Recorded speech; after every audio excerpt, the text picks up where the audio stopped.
Channel এ নিউজে সবাইকে স্বাগতম।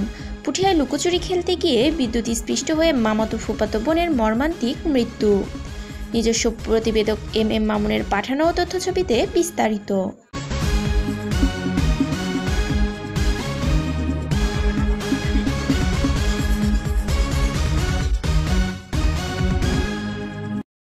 রাজশাহীর পুঠিয়ায় বাড়ির উঠানে লুকোচুরি খেলতে গিয়ে বিদ্যুৎ স্পৃষ্ট হয়ে হামিদা খাতুন ও সাইফা খাতুন নামের দুই শিশুর মর্মান্তিক মৃত্যু হয়েছে। রোববার ২০ এপ্রিল দুপুর সোয়া ২টার দিকে উপজেলার শিলমারিয়া ইউনিয়নের মঙ্গলপাড়া গ্রামে এমন মর্মান্তিক মৃত্যুর ঘটনা ঘটে। নিহতরা হল মঙ্গলপাড়া গ্রামের সাইদুর রহমানের ৮ বছর বয়সী মেয়ে হামিদা খাতুন এবং একই গ্রামের সোলেমান আলীর মেয়ে ৭ বছরের সাইফা খাতুন। তারা সম্পর্কে মামাতো ফুফাতো বোন। পরিবারের বরাত দিয়ে স্থানীয় ইউপি সদস্য কামাল হোসেন জানান, রোববার দুপুরে হামিদা ও সাইফা বাড়ির উঠানে লুকোচুরি খেলছিল।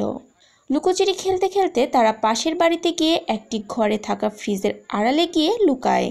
সেখানে তারা বিদ্যুৎ স্পৃষ্ট হয়ে মারা যায়। তিনি আরও জানান, ফ্রিজটি আগে থেকে আর্থিং হয়েছিল। শিশু দুটি বুঝতে না পেরে সেখানে লুকালে এই দুর্ঘটনা ঘটে। কিছুক্ষণ পর পরিবারের সদস্যরা খোঁজ করতে গিয়ে ফ্রিজের পাশে তাদের নিথর দেহ পড়ে থাকতে দেখেন। শিশু দুইটির অকাল মৃত্যুতে পুরো গ্রামে নেমে এসেছে শোকের ছায়া। পুঠিয়া থানার ভারপ্রাপ্ত কর্মকর্তা ওসি কবির হোসেন বলেন, আমি নিজেই ঘটনাস্থল পরিদর্শন করেছি। পরিবারের কোনো অভিযোগ না থাকায় মরদেহ দাফনের অনুমতি দেওয়া হয়েছে। এ ঘটনায় থানায় একটি অপমৃত্যুর মামলা দায়ের করা হয়েছে। রুপায়াত জাহান, ডেস্ক রিপোর্ট, চ্যানেল এ নিউজ।